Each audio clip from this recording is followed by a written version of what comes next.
This is an iHeart podcast. Guaranteed human.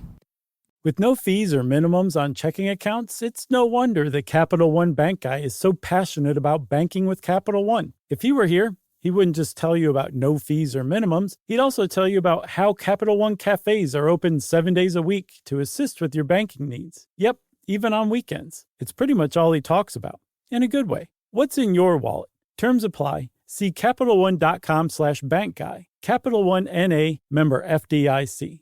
Work can be a little weird. Cringy training seminars, coworkers who won't stop talking about their plant, forgetting the mute button at an inopportune moment. We have to deal with a lot on any given workday. Sometimes it can feel hard to thrive and move forward in your career. Well, that's where LinkedIn comes in. LinkedIn helps you get ideas and insights from experts in your field, connect with people professionally, grow your network, and access tools designed to help you find the right fit for your next role. Whether you're just getting started, figuring out your next move, or looking to accelerate your career, LinkedIn is built to support you at every stage, because LinkedIn is the network that works for you. Visit linkedin.com/knowstuff to learn more.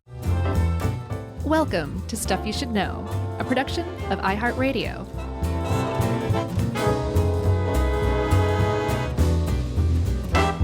Hey, and welcome to the podcast. I'm Josh, and there's Chuck, and Jerry's here too.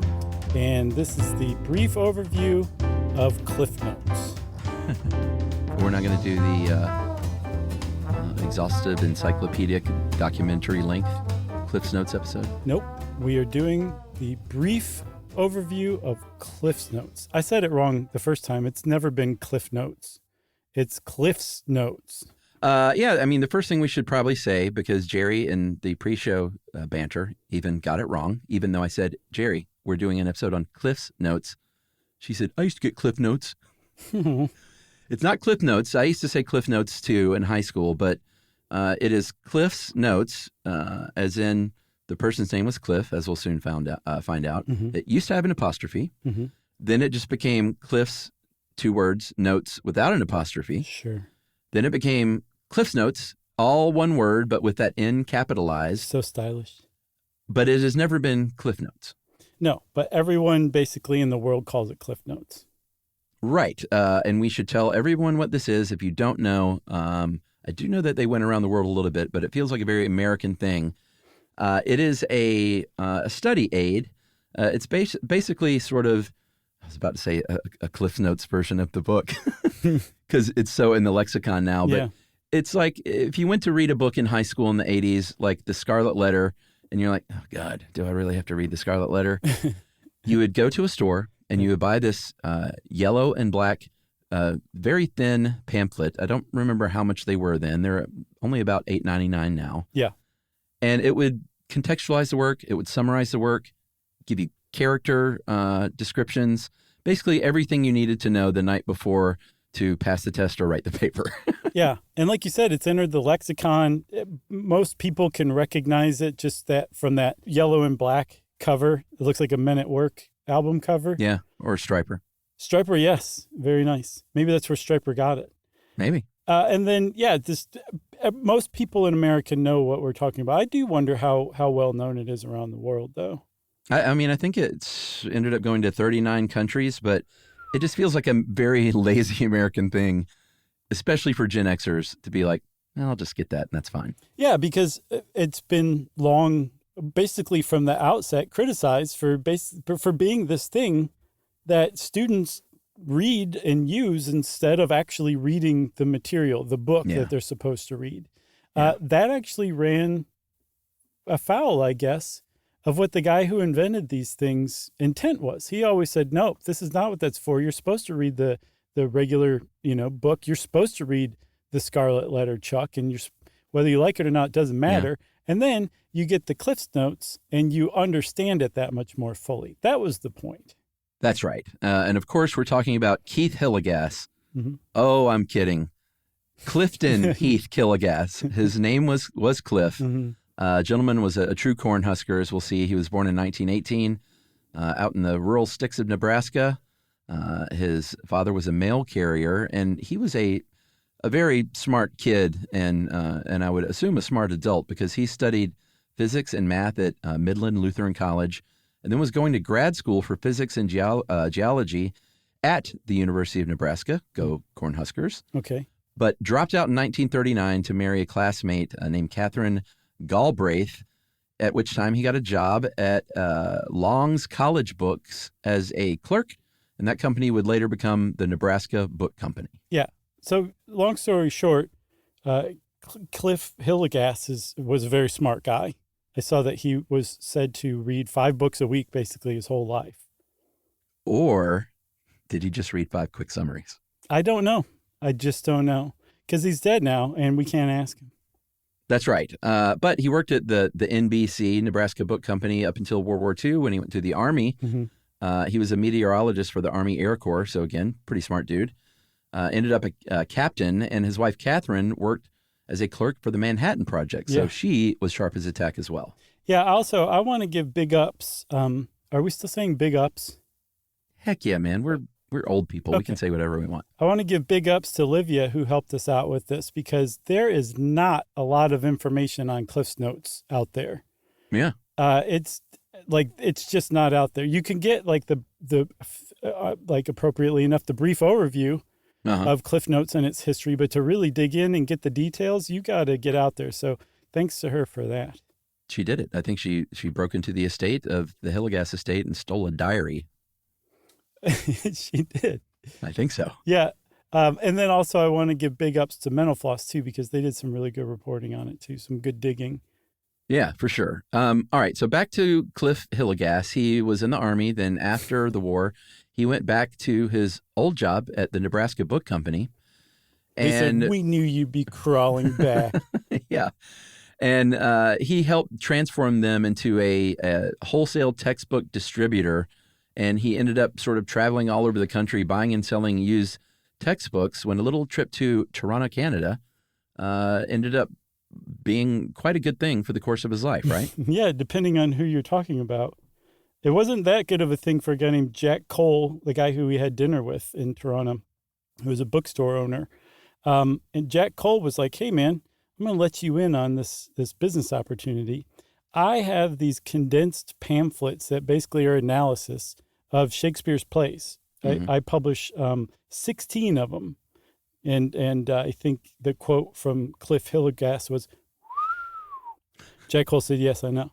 Yeah. He said, I want you to be the American distributor of these pamphlets, which I call Cole's Notes. And Clifton Hillegas said, all right, I'll give it a shot, and started selling these things, publishing them and selling them in America. And what happened from Cole's Notes, Chuck? Well, first thing we should say is he took a great risk, and I'm not weighing in one way or the other of the ethics of any of this, but Hillegas did take upon great financial risk. He got a loan for $4,000 to make this happen, close to $50,000 today, and printed up 33,000 copies of these Cole's Notes himself. And he and his wife Catherine and their 3 young kids packed and shipped these things in their house out of their home for a little while, and were selling pretty good. And then what happened, Josh? Well, yeah. So they were paying royalties to Jack Cole. That was the setup. And within the first year, I guess Hillegas was like, nuts to that. I'm just going to rename these things Cliff Notes. Yeah. Cliff's Notes. So they went from Cole's Notes to Cliff's Notes. I think the Cole was heard to say, and Cliff was like, I can't hear you. I'm down in Nebraska.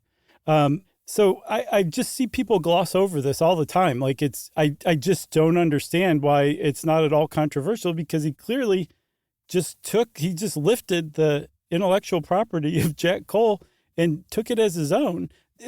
To be fair, he rewrote and phased out the Cole's Notes stuff, but the whole concept and even basically the name was the same. Yeah, I would argue that maybe the name is intellectual property, but I think in a court of law, a judge would say, you can't claim doing a condensed version of a book as an original idea that no one else can do. Because there were summaries before this. They didn't invent the idea of a literary summary. You know what I'm saying? Yeah. But if Law and Order has taught me anything, it's that you can't predict what a judge is going to rule. No, that's true. But, and I'm not like going to bat for Cliff. I'm just saying that I don't think that's one of those ideas you can say like, I hold the idea for condensing a long novel into a shorter version. No, I understand. And I'm not trying to like gun him down. I just hadn't Yeah. gotten my gotcha today. So that was Right.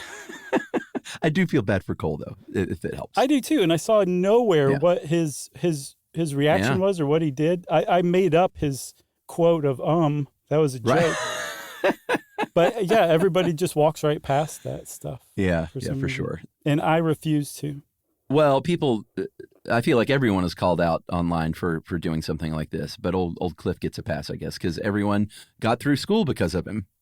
Yeah, that's the thing. So, this is not to paint him as a bad guy. If you want to know about him, he treasured letters that he got from students thanking him for helping them get through school, which you and I can attest. Getting a letter and email like that is really great. So I guess that makes us really great too. If I'm saying that that makes him a good guy, that's wonderful. That really worked out. Yeah, he sold a lot of these pretty quickly, though. I do like how Livia put he gradually phased out the original material. Right. It seemed like that happened within that first year. Yeah. But he was. I also couldn't find when he stopped paying the royalties. Was that during the first year too? I'm guessing when it became Cliff's Notes, he stopped paying royalties. Probably right. But nevertheless, between the start of when he started doing that in August of 1958 and just yet 6 months later, at the end of that year, he had sold 58,000 copies of these book summaries and pamphlets. And by 1964, but 6 years later, he was doing all this on the side from the Nebraska Book Company. He was able to quit that job by 64. And just the 60s were a big decade period. He quit that job in 64. He changed the name in the 60s from Cliff's Notes without the apostrophe to Cliff's Notes. Big deal. And then he got divorced in 1966 and got remarried.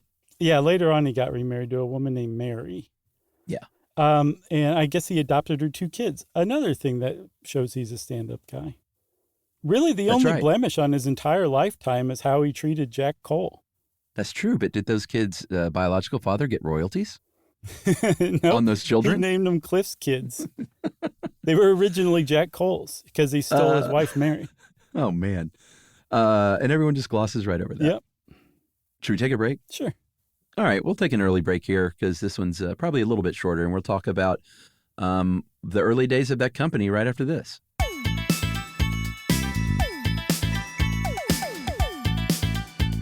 Stuff you should know.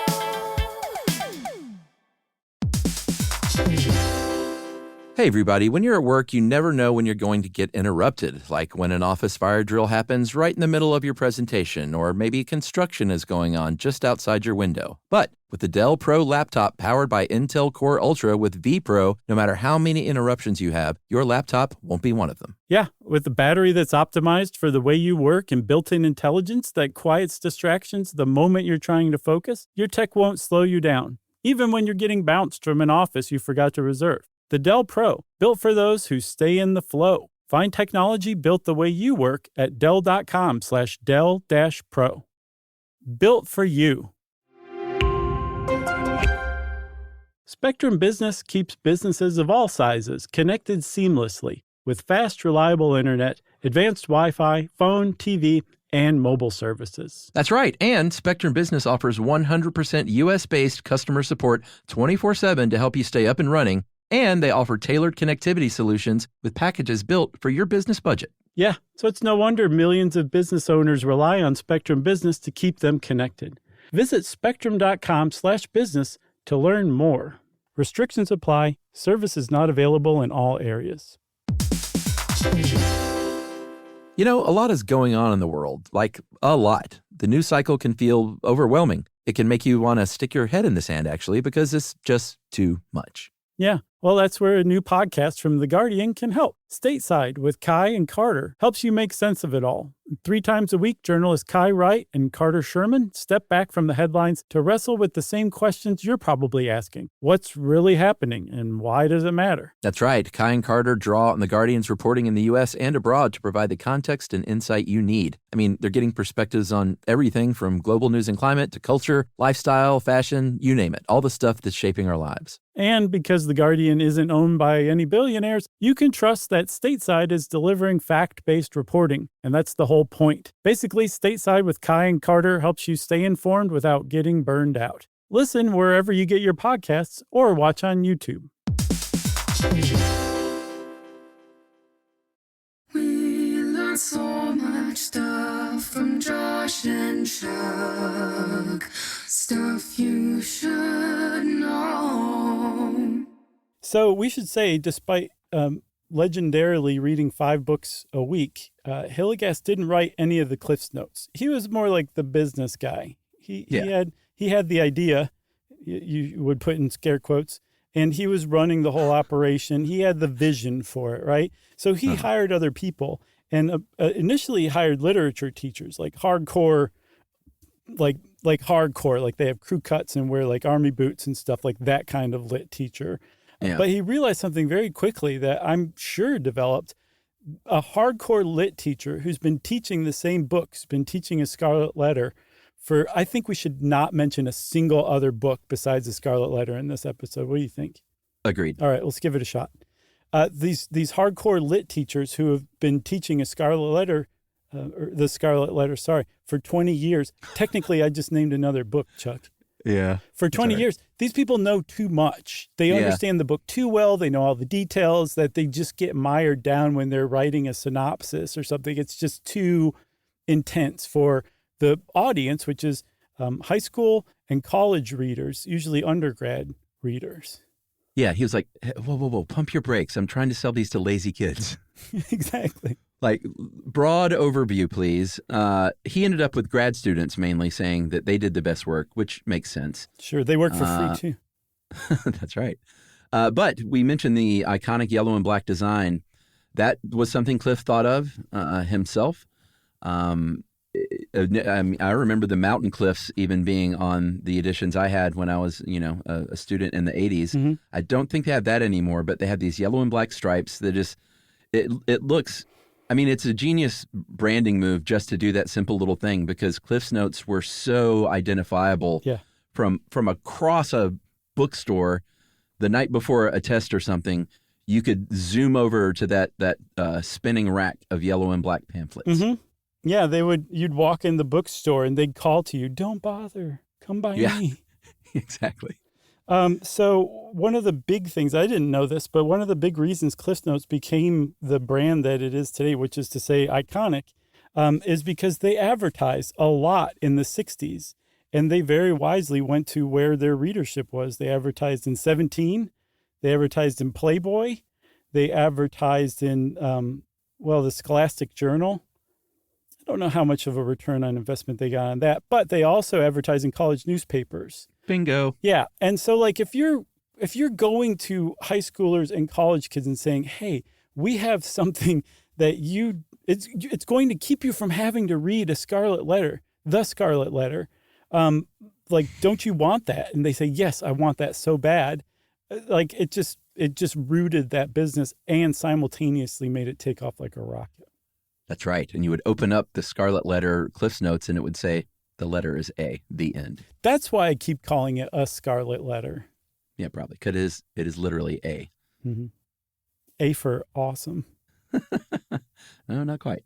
One thing Cliff had in his corner was all his work for the Nebraska Book Company and being a traveling salesperson and all these relationships he had with bookstores, because he owned the market for this. 80% of the market for guides to literature belonged to Cliff, because that was just it. I think for a long time, competitors would come along, and we'll talk about that. Mm-hmm. But I think he had a number of years, maybe even decades, where everyone was just like, "Well, no, there's already Cliff's Notes. Like, why even bother?" Mm-hmm. He owns it. Right. That wasn't enough to keep people from coming along as competitors, but it does seem like they really didn't start to emerge until much, much later in history. Yeah. Like decades and decades on. Yeah, for sure. One of the things that Cliff's Notes have long been criticized for, though, is like they write the book on the Scarlet Letter, and that's that. Like what you are reading could have been written by a grad student in 1968. Yeah. Yeah. Even for though sure. you just bought this thing like last week. Uh-huh. That's not the case any longer. It's changed hands, and as it's changed hands several times, they've definitely been dusted off and brushed up and all those idioms. But for a very long time, it was like, this is really old-fashioned stuff, Yeah. especially like the language they use, the points they're Mhm. making. One of the things that CliffsNotes was known for is putting works of literature, specifically the Scarlet Letter, into a historical context. Mhm. And that can change as people Oh, yeah. understand history more. But if you don't go update it, it's the understanding of it in 1968. Yeah, for sure. We mentioned the 60s. You just mentioned 68 for crying out loud. Yeah. Being a kind of a big decade for the business, it was toward the end of that decade that things got a little rocky. It was around 1969 that a couple of things happened to sort of dampen the business, I guess, a little bit. And this is something I didn't know, No, but me neither. apparently starting in 1969 and through the first, bit of the 70s, the classics, people are like, hey, all these new teachers came along. They're like, hey, we don't need to read the Scarlet Letter anymore. We're going to read another unnamed book that's a little more current. Mm-hmm. And so the classics kind of fell off a little bit. And apparently a lot of high schools and colleges started the pass-fail thing. So a kid wasn't as incentivized to ace a test. They were just incentivized to pass a test. So they're like, I don't even need the Cliff Notes. I can just kind of fake my way through and pass this thing. Right. As a result, they dropped about $1 million a year in sales up until like the mid 70s, when they were like, oh my God, what were we thinking? We got to put the Scarlet Letter back on the reading list, Mm-hmm. and we have to grade these kids according to their grade. This pass-fail thing is not doing anyone any favors. It's chaos. It's chaos. Yeah. Not only did they drop 1 million in sales, they dropped 1 million units in the mid 70s. Oh, I thought that was sales. No. Like the number of sales that they made dropped from 2.8 million to 1.8 million. Oh, I was pretty sure that was dollars, but And I'm sure if you're positive that it's units, I'm- we'll move on. 78% positive. Oh, okay. Well, that tracks because I was 22% positive. Okay, good. Yeah, and Cliff Hillegas was like, you hippies, Right. for that Yeah. huge loss in sales for the mid 70s. Yeah. So there was another stumble that they made, Cliff's cassettes, which was a good idea if you ask me. Totally. It was Cliff's Notes, but in a cassette version that Yeah. kids could pop into their Walkman and walk around listening to. Want to be lazier? Man. Yeah, exactly. You don't even have to walk around. You can lay there and listen to this stuff with your eyes closed and your hands soaking in Palmolive. If you don't want to read the Scarlet Letter and you don't want to read the 47-page summary, how about you just pop in that cassette and lay on your bed and smoke some grass? Yeah, and listen to Ed Asner tell you what the Scarlet Letter means. Oh, boy. Was that planned or did you just come up with that answer? I just came up with that. Oh, that's so great. Thanks. This was only about a 6-month thing. It did not go over well, despite being a pretty good idea. That got me thinking about just audiobooks or books on tape and when that was a thing. Mm-hmm. Apparently, that started in 1932. Oh, yeah. The American Foundation for the Blind opened up a recording studio. So it was a thing, but I feel like it didn't really take off until much, much, much later. Until the Walkman. Did you have a Walkman, by the way? Yeah, of course I did. Nice. I did too. I associate it specifically with my cassette of Huey Lewis and the News Sports. One of the great records of all time. Yeah, it is really good. I don't think I ever had a Discman. I didn't either. I think I went straight from Walkman to, Your I car. guess iPod as far as walking around.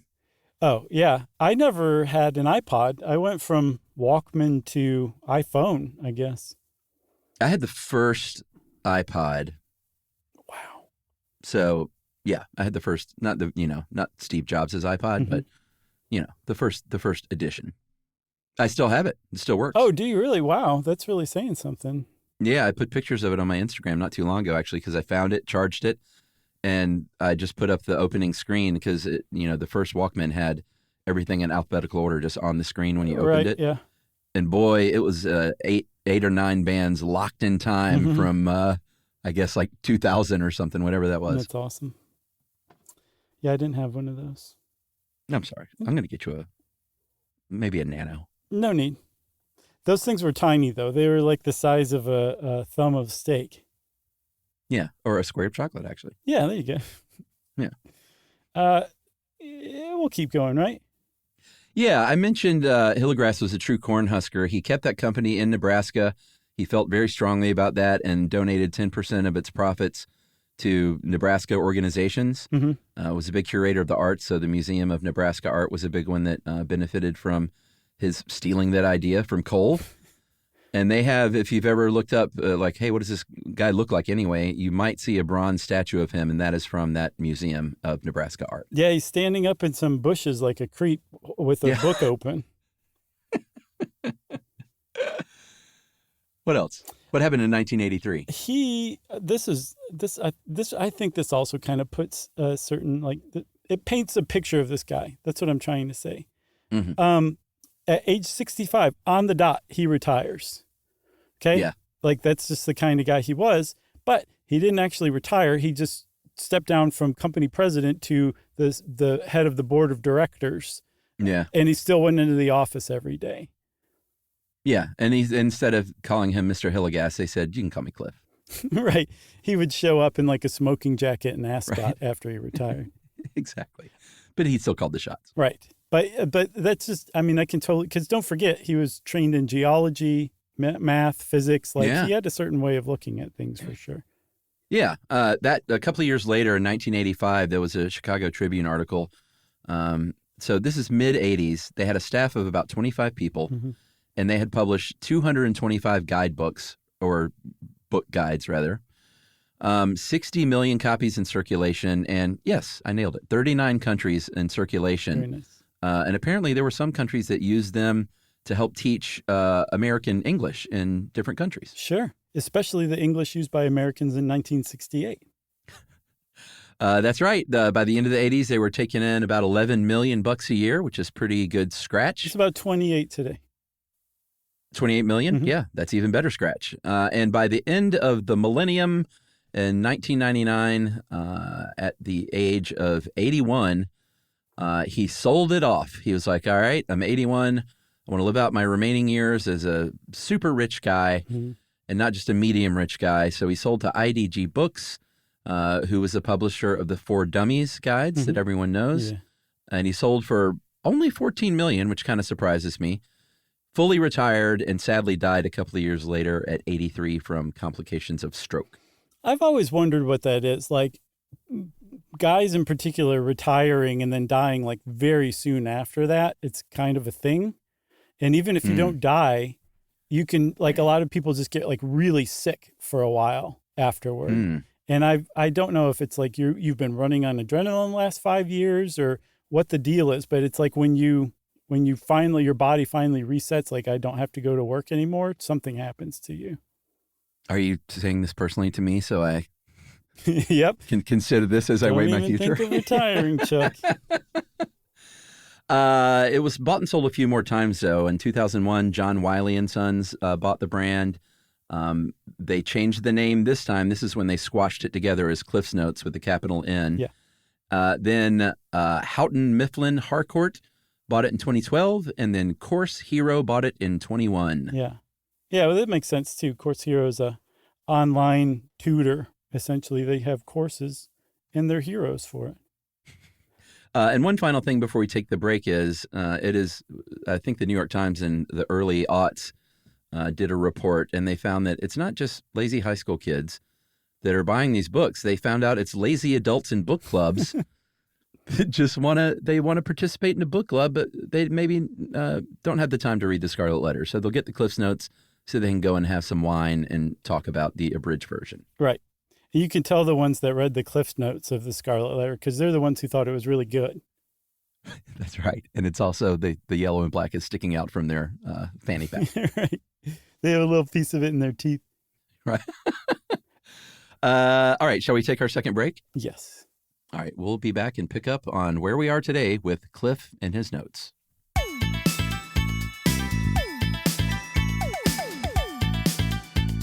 Stuff you should know.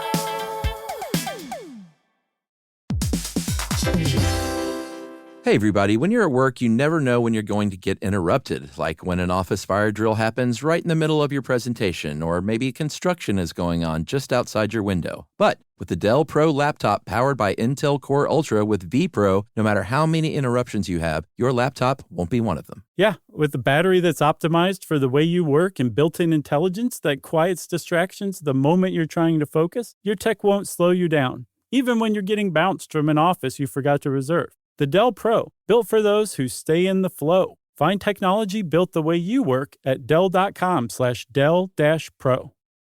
Built for you. Spectrum Business keeps businesses of all sizes connected seamlessly with fast, reliable internet, advanced Wi-Fi, phone, TV, and mobile services. That's right. And Spectrum Business offers 100% US-based customer support 24/7 to help you stay up and running. And they offer tailored connectivity solutions with packages built for your business budget. Yeah, so it's no wonder millions of business owners rely on Spectrum Business to keep them connected. Visit spectrum.com/business to learn more. Restrictions apply. Service is not available in all areas. You know, a lot is going on in the world, like a lot. The news cycle can feel overwhelming. It can make you want to stick your head in the sand, actually, because it's just too much. Yeah, well, that's where a new podcast from The Guardian can help. Stateside with Kai and Carter helps you make sense of it all. 3 times a week, journalists Kai Wright and Carter Sherman step back from the headlines to wrestle with the same questions you're probably asking. What's really happening and why does it matter? That's right. Kai and Carter draw on The Guardian's reporting in the U.S. and abroad to provide the context and insight you need. I mean, they're getting perspectives on everything from global news and climate to culture, lifestyle, fashion, you name it. All the stuff that's shaping our lives. And because The Guardian isn't owned by any billionaires, you can trust that Stateside is delivering fact-based reporting. And that's the whole point. Basically, Stateside with Kai and Carter helps you stay informed without getting burned out. Listen wherever you get your podcasts or watch on YouTube. We learned so much stuff from Josh and Chuck. Stuff you should know. All right, as promised, we're going to talk about Cliff's Notes today. You can still buy these pamphlets. Like I said, I looked up online. If you want to buy the Scarlet Letter and hold it in your hand, I think it was $8.99, somewhere a little less, but they're kind of in that ballpark. Aren't they used though? They're not newly printed. I don't know. I mean, they sell them on Amazon. That still could be used, I guess. Mm-hmm. That was my take, that they're used, but who knows? Maybe. I do know that their main source of income now is the website that offers most of this stuff for free, which is weird that they also have a fee model attached. Yeah, so you can subscribe to Cliff's Notes today for I think $9 a month or $36 a year. And you get all of the free stuff, but you can also download it as a PDF. So if you learn better by like reading on print or on paper, you would need to do that. But they also have other stuff too. There's like much more in-depth guides and analysis and stuff like that behind their paywall. So it's not like you're just a total sucker for paying for free Cliff's Notes, because they have a bunch of stuff that's not just free. Yeah, and we're not going to go through this list, but Livia was kind enough, I think, because she needed to fulfill a word count, to list out what you get in the actual free version of, let's say, the Scarlet Letter. Mm-hmm. And my take is that you get a pretty good like summary and chapter by chapter thing, right, and character analysis and all that stuff, but it's just even a lesser version than the more robust paid monthly. Right. And yeah. I mean, it's even more, it's like there's pretty good detail in it. Like for their analysis of the Scarlet Letter, they talk about how the Scarlet Letter fits into dystopian fiction in general. Yeah. Or how Big Brother in the Scarlet Letter can be compared to Hitler or Stalin. Yeah. Or when Hester Prynne develops newspeak, what all that means. Yeah, exactly. And a biography of George Orwell, the writer of the Scarlet Letter. That's right. Yeah, there's a bunch of stuff. I went in and poked around, and it is a lot of free stuff. Like you could write numerous really good slam dunk papers on the Scarlet Letter just from the free stuff that they have available. So I'm a little curious too what their business model is, because it doesn't really make sense to me unless it's a portal to Course Hero. Now that I think about it, I'll bet it is. I'll bet they get you with the free stuff, and then they get you into Course Hero and they turn you upside down and shake you by your ankles until all the change falls out of your pockets. They're like, you want to be a better student for $9 a month? Yeah. So we should talk a little bit more about the elephant in the room, which is that this is just a way for kids to cheat. Mm-hmm. I mean, the other elephant is we haven't discussed our own Cliff's Notes use. I will volunteer my own. You don't have to answer. I've never used them. Okay, well, go ahead and just make me look bad right before I say that I leaned on them. No, worse than that, I didn't even bother to use the Cliff's Notes. I didn't read the material either. Oh. I was just a really, really lame high school student in high school. I was not good at all. I didn't blossom until college. Okay, I do remember that now, but you were setting me up to look like a chump. I swooped in and saved you. Thank you. Like Hester Prynne did in The Scarlet Letter. That's right. I did use Cliff's Notes, not exclusively. I was always a believer, and this is not right, kids, of I love to read. I was an English major, for heaven's sake. I know. So I love to read, but I wanted to read what I wanted to read. Right. Emily still sort of challenges me, not on just reading, but like Chuck only does what he wants to do, that kind of thing. That's not the best trait, everybody. You should not be like Chuck. But I wanted to read what I wanted to read. I didn't want to read the Scarlet Letter, so I got the Cliff's Notes. And, probably peruse the Scarlet Letter. The books that I was like, I totally want to read that. I can't think of another book title. Like the Scarlet Letter. Yeah, I would read that Scarlet Letter. I wouldn't read the one they assigned to me. So I did use Cliff's Notes. That was in high school. Did not use them in college as an English major because I felt like it was time to get a little more serious, and I chose that major willingly, so I should probably do the work. Right. And that was the only work in college I really, really enjoyed was reading and writing. So I didn't use them in college. But all that to say, the elephant in the room is like, is this just for lazy kids? And you mentioned that Hillegas was like, no, but how would he enforce that? Or encourage that, rather. With a stern note. Yeah. At the beginning of every copy of Cliff's Notes, he had a little note. His signature was next to it, too. He said that a thorough appreciation of literature allows no shortcuts, and students who use them to avoid reading the actual material or having to go into class for discussion groups about the material are denying themselves the very education that they are presumably giving their most vital years to achieve. And I feel like he took a bit of a utopian approach to how he viewed his customers, but surely there was some out there. I do wonder if there was a single Cliff's Notes buyer who read that note and was like, you know what, I'm going to change my ways. Yeah. I'm abusing these things. I doubt it, but I'm sure there were students like I did at times where a book was a little over their head and they used the Cliff's Notes as intended to help with the book. I saw also that some teachers did that. They actually suggested Cliff's Notes for some students, which meant that your teacher thought you were a dipstick. Well, teachers also were on record as using it for lesson planning sometimes because they didn't want to read the Scarlet Letter either. That's really hilarious. That's so Mrs. Krabappel. It totally is. And then a lot of them actually use Cliff's Notes for the opposite reasons. They would know, like if you're a high school English teacher, there's a handful of the Scarlet Letters that you've assigned during the year, and you assign the same Scarlet Letters over and over again year after year. So you probably know the Cliff's Notes on those things by heart. So you can very easily pick out when somebody is not only using the Cliff's Notes, but way worse than that, is actually plagiarizing the Cliff's Notes. That is the laziest thing you could possibly do prior to ChatGPT writing your paper for you. Yeah, this is coming from two Gen Xers, and we wrote the book on how to get away with lazy. Yeah, I didn't even read the material or the Cliff's Notes. That's pretty lazy. Yeah. Certain universities took charge. In 1997, Villanova pulled Cliff's Notes from their college bookstore Other bookstores maybe didn't sell them, but they're the only one that Livy could find, at least, that actually pulled them off the shelves. Yeah, they very famously sent in a hit squad that ended up trashing the bookstore and tore up all of the Cliff's Notes. And when they left, they threw flashbang grenades into the bookstore as they took off. And yelled, "Hut, hut, hut." Mm-hmm. Cliff did not like this, and they took out a full-page ad. I guess he was passed away by this point, but the company didn't like this. Right. And they took an ad in the Villanova student newspaper, called it censorship, and the college was like, they can still buy these things anywhere. This is sort of a symbolic gesture. Calm down. Yeah.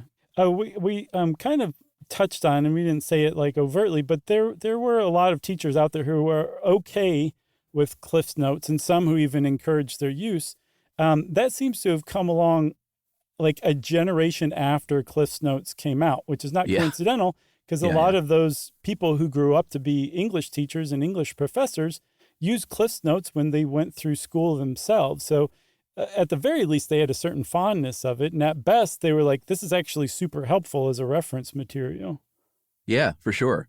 And if you have a set of Cliff's Notes that you have read recently from later in the company's story, you're like, hey, man, I didn't see any note from Cliff saying, these aren't shortcuts. P.S. Enjoy the shortcut. Mm-hmm. This didn't have anything in it.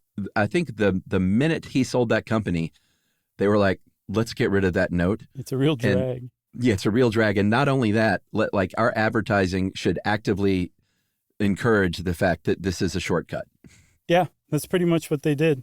Let's own it. Yeah, and they did own it. I think they kind of walked it back a little bit. So there's like a watered down version of his note essentially saying the same thing, but they definitely did. They said the unspoken part out loud, I guess is how they put it. Yeah, for sure. Here's the big question though, and I'm glad Olivia posed this question. Like, is it bad to use Cliff's Notes? And the very idea of like, do kids need to read the Scarlet Letter, or is the only reason they're reading the Scarlet Letter to just not look like a dipstick when someone brings up the Scarlet Letter? Mm-hmm. Like, do you just need to be acquainted with this stuff as a cultural touch point in life, or to get a Jeopardy answer correct, or I'm sorry, a Jeopardy clue correct? Nice catch. Man, we almost got our membership revoked. And, you know, this is me speaking. I think, yeah, like you should read these books. And a lot of people are on record saying, yeah, I mean, not necessarily just the Scarlet Letter, but it's called, I believe there's a literature scholar from the University of Kentucky named Alan Nadell that calls it the labor of witnessing. Yeah. Like to actually read the thing is the thing. It's not reading the Wikipedia. I think she found a Redditor, East, TX Josh, that said it's like reading the Wikipedia on Beethoven's Ninth, but not listening to it. There's something about experiencing the thing that is different and valuable. Yeah.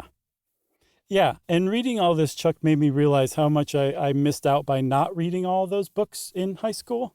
You still can, buddy. Right. So I went on a couple of, I searched books you should read before you die, and that brought up numerous lists. And there's some that appear on all of the lists. And I'm still searching for the Scarlet Letter I'm going to read. Right. But which single book? Yeah. If you have any recommendations for one to start with, let me know. Well, you know what would be fun is our mutual friend Joey Ciara of the Henry Clay People, who are friends who wrote and performed the theme song to our television show, and still a good friend. I'm going to see he's going to Glengarry with me this weekend. Very nice. He is a Moby Dick aficionado and collects copies and versions of that. And he said that is the best book of all time. He said it's not my favorite book. He said it's the best book. You mean the Scarlet Letter, the one with the great white whale? Oh, that's right. I got the name wrong. So sorry. Yeah. All right. Yeah, I saw that one. And I was like, I don't know. It might be fun if we both read that. Okay. I have a feeling you're going to be like, you're still reading that 2 years from now. But sure. Well, let's put it this way. Joey gave me a copy probably 2 years ago, and it sits untouched on my shelf. All right. You give me a 2-year head start, and then you start, and we'll finish at the same time and talk about it. I got to put down this Mike Campbell book of Tom Petty and the Heartbreakers, and the REM one before that, and the Mudhoney one before that. All I read is these rock books. Mm-hmm. I need to put them all away. And by the way, those are all called The Scarlet Letter. Right. My story in Tom Petty and the Heartbreakers. Right. And also, Chuck, I mean, if rock and roll rots your brain, reading about rock and roll really does. Should we mention one more point that teachers make, or I'm sorry, that a problem with study guides? Some people are like, hey, these study guides just give you one lens to look through to view this thing. And what you need to do is read the book and go to a class and hear it from a teacher. But some people say, yeah, but that teacher is just looking at it through their lens. Right. I disagree. As an English major in my classes, the teacher would present perhaps their analysis and then say, this is what other people think. And what do you think? Right. And you have to have read the Cliff's Notes to say what you think.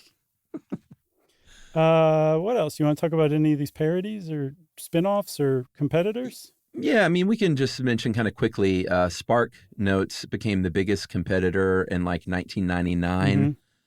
There's one called Schmoop, founded in 2008, that became a pretty good competitor. That's pretty good. I went and read some of their stuff. It's much more loosely written, like what's up with yada, yada, yada. Oh, really? What's up with that letter A? Interesting. I do want to mention this one spoof at least, Thug Notes. Yeah, it's great. Did you watch any of these? I watched the one on Dr. Jekyll and Mr. Hyde. Yeah, I think you mean the Scarlet Letter. Oh, man, I got it too. We both went down. Thug Notes is on YouTube. I was talking about the movie. Oh, right. It's a YouTube series from comedian Greg Edwards. He plays a character, a PhD named Sparky Sweets, who summarizes a commentary on 100 different books. They're generally about 5 minutes long, and it's a comedy thing.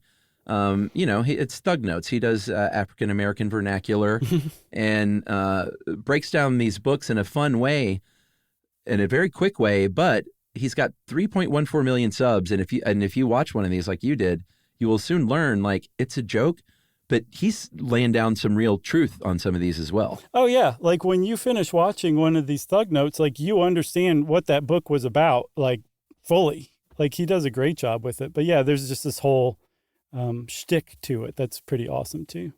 Yeah, I watched a few of them, but the one on the Scarlet Letter by George Orwell, at the end, in the analysis, he explains, he talks about censorship and book burning and Stalinism and double talk and all that stuff in a very fun way.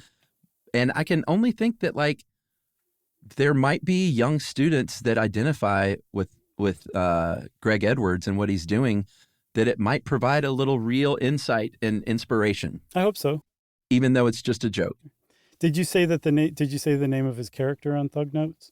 I did. I love it. I guess that's about it, huh? That's all I got on Cliff's Notes. Okay. I think, man, hats off to us. Hats off to Olivia. Hats off to Mental Floss. Hats off to Sparky Sweets, PhD. We made it through Cliff's Notes. Hats off to Nathaniel Hawthorne. Yeah, and Hester Prynne, too. Yeah. Let's see. Since we took our hat off to Hester Prynne, of course, that means it's time for listener mail. Hey, guys. This is about Broadway. My name's Reagan. I've been a listener for 10 years. My husband, Paul, and I love to listen to you guys while we cook dinner. And we listen to reruns on long car trips. I'm writing in because the Broadway episode, because I am a theatrical costume designer. And I wanted to offer some more insight about previews that you guys were discussing. Previews have a cool function where they are actually used by the production team to keep changing, like Josh said, and fine-tuning a show based on audience feedback. Especially on a brand new show, new lines and music may even be written and added during the process. Changes can also include restaging and cutting or adding technical elements like costumes or props. However, Chuck was right, and that toward the end of previews, the show will be frozen by the director, which means no further changes are allowed to be made. And it's after that time that critics will be invited to attend during previews, after they're frozen, before opening night. Got it. So that totally clears it up. Thanks for doing such a great job covering Broadway. Really touched me to hear about the theater world on my favorite podcast, because I listen to you guys almost daily in the costume shop. And that is from Reagan McKay, interim costume shop manager at the Roundhouse Theater. Wow, that's awesome. I think we talked about the Roundhouse Theater, didn't we? It sounds familiar. I hope we did. Thank you very much, Reagan. We love it when we hear from experts in the field about an episode we talked about, especially when they say we got it right. And if you want to be like Reagan and send us an email where you're like, hey, I know what I'm talking about, and you guys did a good job, we love that kind of thing. You can send it to stuffpodcast@iheartradio.com. Stuff You Should Know is a production of iHeartRadio. For more podcasts from iHeartRadio, visit the iHeartRadio app, Apple Podcasts, or wherever you listen to your favorite shows.